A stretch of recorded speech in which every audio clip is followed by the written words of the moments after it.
it is their duty to annihilate all Christians, all Alawites, all Shia Muslims, all Druze, and they are sworn to do this.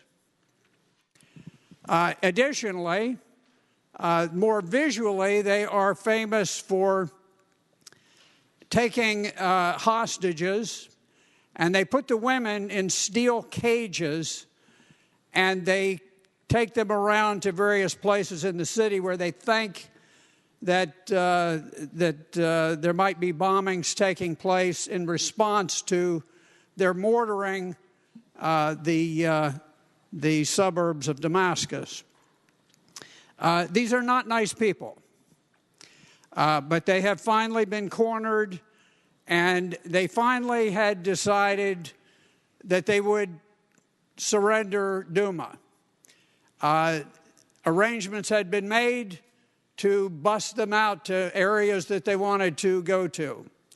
The buses had come. The buses had already evacuated a good number of them. Their severe casualties were evacuated.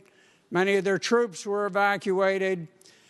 They were preparing to clear out, and in fact had even set fire to their tanks, to their artillery pieces. They were burning ammunition. They were burning documents and things of that sort in preparation for the final evacuation. At that point, they had negotiations going on, and whoever runs Jaish al-Islam had a delegation of people who met with the Syrians and were working out final arrangements. And apparently the big kahuna for the Jaish al-Islam did not like what his negotiators were doing. And unlike what we do here in the Senate, where if we don't like what our conferees do, we appoint some new conferees, when his conferees came back, he had them all executed. And so that's a cautionary note to some of you. But in any event, I know I've got some people worried at this point. But he did. He had 3 of them killed, 3 of his senior lieutenants. And then he asked for a temporary ceasefire so that they could work things out. And it was at that point that this alleged poison gas attack occurred. Now, it is not entirely clear that there was an attack.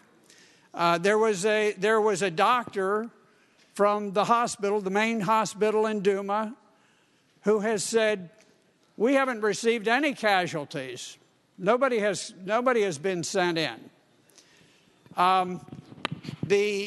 The reports of what happens, some of them said, well, people had dilated pupils and were foaming at the mouth. Others said, and there's a strong stench of chlorine. Well, I've heard a similar report in the past.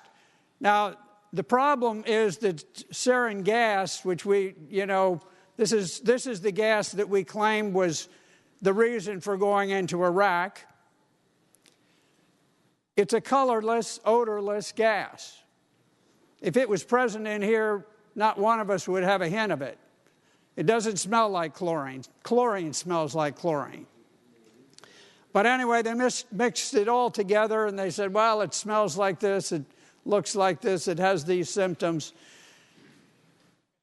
The United States has decided that regardless of whether there was an actual attack, and without regard to who may have staged it, we're going to attack Syria. And we've already got a cruiser offshore, and it's got cruise missiles.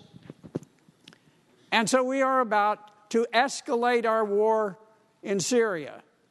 Now, I've got to tell you, we've been fighting a covert war, semi-covert war in Syria for over 7 years. We're into the 8th year of it right now. And we have been funneling weapons, we've been funneling money to all kinds of terrorist groups. I think we've gotten beyond the point where we even talk about moderate terrorists. We say, well, they're all somewhat Al-Qaeda lookalikes. And you might recall in 2001, it was Al-Qaeda that attacked the Twin Towers and attacked the Pentagon and killed 3,000 Americans. Today, we are on the verge of attacking Syria, which has been resisting these terrorists for 8 years. Now, if we don't think this is long enough, let me tell you something. We have been at war. This country has been at war for 17 years over in that area.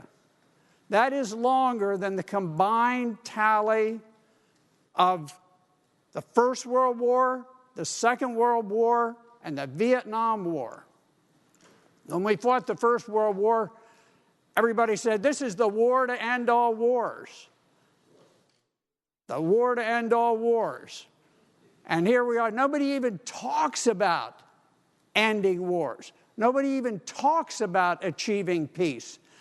And I wish the Democratic Party would be doing it, and I wish the Republican Party would do it. I tell you, I don't blame either one more than the other. We don't have a peace party. Charlie Rangel, back when I was in the Pentagon, we were thinking about the all-volunteer force and going to it. I was a professional, and I wanted order and discipline, and I knew it would achieve that. But he said something that has haunted me all of these years. And Charlie Rangel said, we need to have the draft because, he said, it's the only way we have a feedback mechanism to tell people when we are doing things that are stupid. When we have the citizen soldier who goes over and he's sent to fight in stupid wars, to do stupid things, the professional won't come back and tell you that, but the guy who's in for 2 years, he's a draftee, he'll come back and he'll lay it on the line and say, boy, this is dumb what we're doing. And it always haunted me because I wanted the professional army, and I knew that Charlie Rangel was right. And today we have no feedback mechanism, and we fight war after war after war. Now, President Trump was elected, and part of his promise was that we were going to do several things in foreign policy that included the fact that we were going to normalize relations with Russia. We were not going to try to topple the government of Syria. We were going to work with them. We were going to normalize. We were going to do that. He promised that we were going to diminish our support for NATO because the Cold War is over. And he promised an end to regime change, which has become a fundamental part of American policy. Is you go in, you demonize somebody, you say we don't like something they're doing, the next thing you bomb them all to hell, and there is nothing left but a smoking crater. If you want the evidence, you look at Libya. They don't even have an identifiable government. We went in there and we destroyed them in 2011.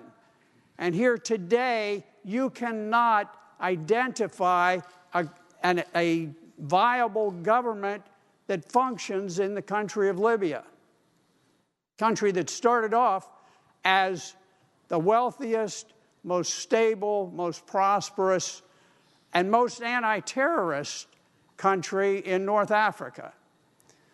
So here we are, and we're about to beat the war drums, and we're about to go and we're going to bomb people.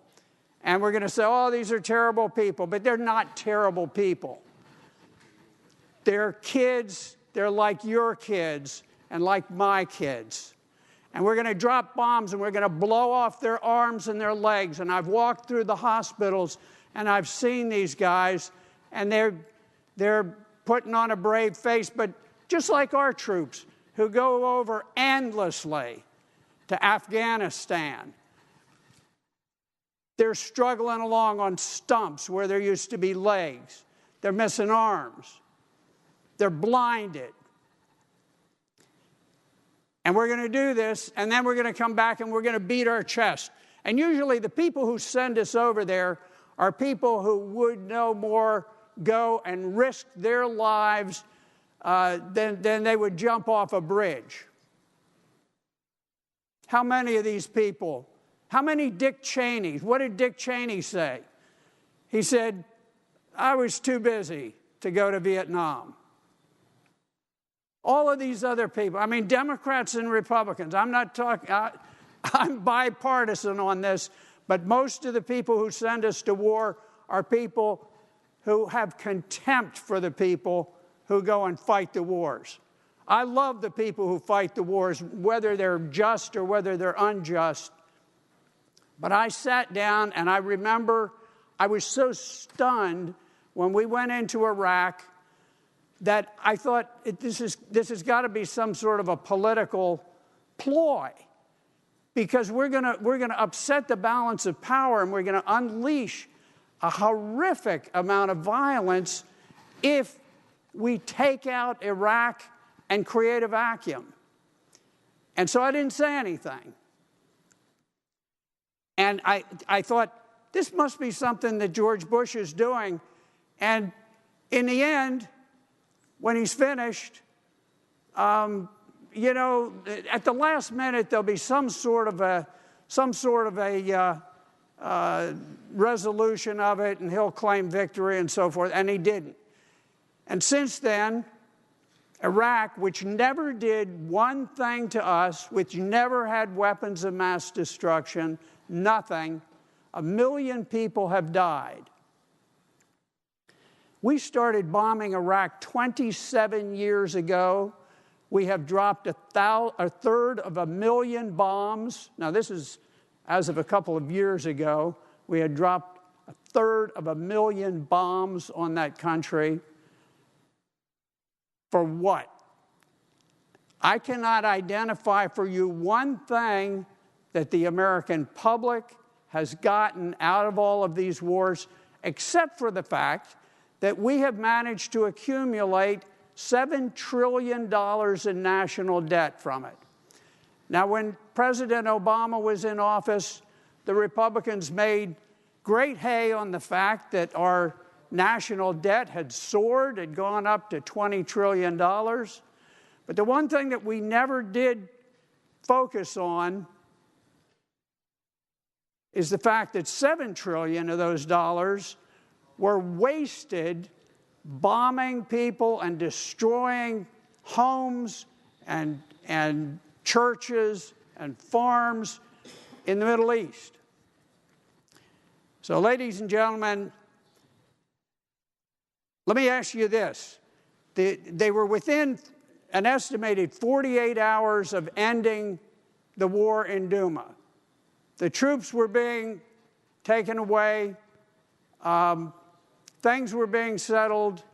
The firing had stopped. What earthly explanation would President Assad have for firing poison gas?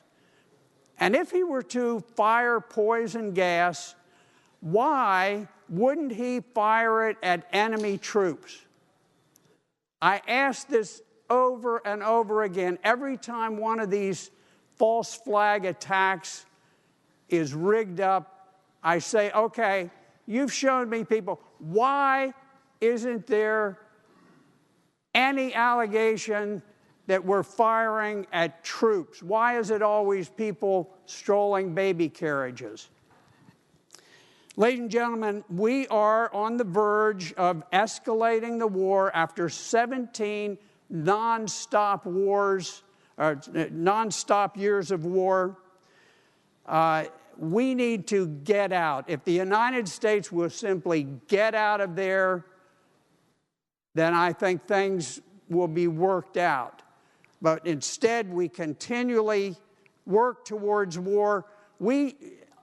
I so regret the fact that our president has surrounded himself with a war cabinet. I'm a Trump supporter, but I tell you, I am so distraught with what has happened to our foreign policy establishment. I listened to our UN ambassador, and instead of talking like an ambassador, everything she says is shrill. It's war, war, war, bomb this one, bomb that one, leverage this one. We got to back off. I tell you, it is a time for peace. You know, Scripture says time for war and a time to beat the swords into plowshares. We are long past the time for the plowshares, and I sincerely hope that the president will have second thoughts about this. We are on the verge. We are literally nose to nose with the Russians. Now, we're vastly more powerful than they are. We spend 11 times their defense budget. But many of us are old enough to remember the time when we stood at the border between East and West Germany. We were nose to nose, but we were extraordinarily careful not to do something that would trigger the Third World War. Today, we are literally nose to nose, and we are bombing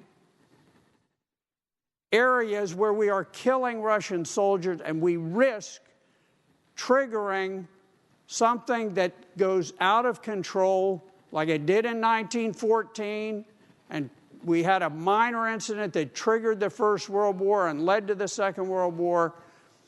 We do not want this to happen, and ladies and gentlemen, it is my prayer, and I apologize for taking your time because none of you are to blame for any of this, but it is my prayer that we back off and we stop before we do something that goes too far and forces this nation into a nuclear conflagration with Russia.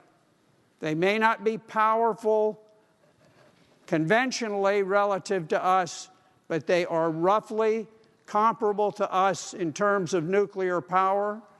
And once this thing gets lit off, it doesn't stop.